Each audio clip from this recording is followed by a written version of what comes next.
এই সুদ বর্তমান সমগ্র পৃথিবীতে ইকোসিস্টেম তৈরি করা আছে, সমাজে যতগুলো অন্যায় চলে তার মধ্যে একটা বড় অন্যায় হচ্ছে সুদ। তো এই জন্য আমরা নাম দিয়েছি জাস্টিস, যে ন্যায়।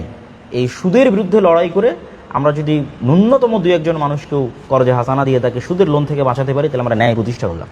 এটা হচ্ছে ন্যায় প্রতিষ্ঠার সংগ্রাম, পৃথিবীতে ন্যায় প্রতিষ্ঠার সংগ্রাম। এটা ইসলামী নেতৃত্বের ভিত্তি। তো এটার ঘোষণা হিসেবে আমরা আজকে এটার ঘোষণা দিচ্ছি, এবং আমাদেরই আপাতত কিছু ভাইকে করজে হাসানা দেওয়া ছিল এবং কিছু ভাইকে আমরা করজে হাসানা দিব। এবং এই করজে হাসানা প্রজেক্টের সবচেয়ে মজার যে বিষয়, মজার যে দিক, যেটা বলে আমি আমার বক্তব্য শেষ করব, সবচেয়ে মজার দিক হচ্ছে আপনি মসজিদে দান করলেন, মসজিদ নির্মাণ হয়ে কিন্তু টাকাটা শেষ হয়ে গেল। হ্যাঁ, মসজিদ যতদিন থাকবে সেটা চলতে থাকবে।